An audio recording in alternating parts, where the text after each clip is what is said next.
Alright, let's dive into something that's been making headlines lately, the rising unemployment rate in the Philippines. But here's the thing, this isn't just about numbers.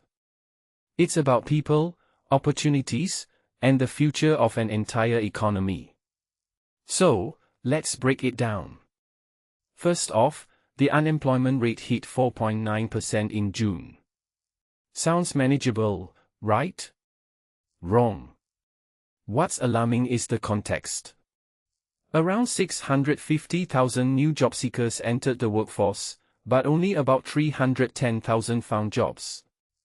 That's a massive gap. Personally, I think this highlights a deeper issue. The economy isn't creating jobs fast enough to keep up with the influx of workers. And what's worse, the jobs that are being created might not be the kind that lift people out of poverty or drive productivity. Here's where it gets really interesting. The underemployment rate jumped to 12.1%.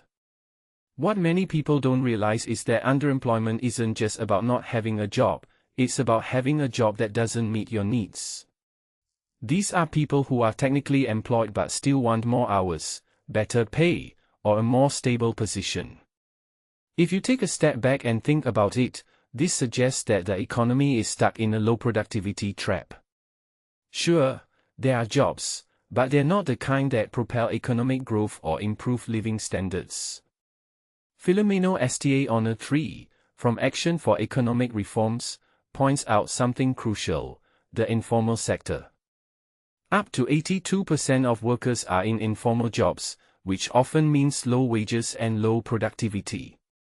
This isn't just a statistic, it's a reflection of systemic issues. In my opinion, this is where the real challenge lies. It's not just about creating jobs, it's about creating quality jobs that offer stability, fair pay, and opportunities for growth.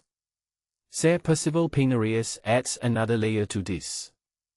He argues that economic growth isn't translating into inclusive, productivity-enhancing employment. What this really suggests is that the Philippines is growing, but not in a way that benefits everyone. The focus should be on structural transformation, reforms in macroeconomic policy, industrial strategy, education, and labor. But here's the kicker: these changes take time, and they require a clear plan. Ambition 2040, the country's long-term vision, is aspirational, but it lacks the roadmap to make it a reality. That's a huge missed opportunity. One thing that immediately stands out is the role of investor confidence. STA Honor mentions that corruption, policy reversals, and political polarization have shattered trust. From my perspective, this is a critical issue. Without investor confidence, it's hard to expand productive industries or create the jobs the economy desperately needs. It's a vicious cycle: no confidence means no investment, which means no jobs, which means no growth. What makes this really interesting is the intersection of technology and the labor market. Painarias talks about preparing for artificial intelligence and rebuilding the industrial base. This raises a deeper question: how can the Philippines future-proof its workforce? In a world where AI is reshaping industries, the focus should be on skills development, education, and creating an environment where innovation thrives. But right now, the economy seems stuck in neutral. If you ask me, the solution isn't just about policy, it's about mindset. The government needs to think long-term, not just about the next election cycle. Rebuilding the tradable and industrial base, improving infrastructure, and addressing regulatory barriers are all part of the puzzle. But it's also about ensuring that productivity gains translate into higher wages. After all, what's the point of economic growth if it doesn't improve people's lives? So, where does this leave us? The unemployment and underemployment numbers aren't just data points, they're a call to action.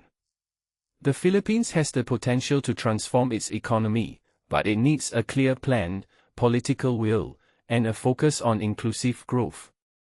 Personally, I think this is a moment of truth. Will the country rise to the challenge, or will it continue to stumble? Only time will tell. But one thing's for sure, the status quo isn't working. What do you think? Let me know in the comments below.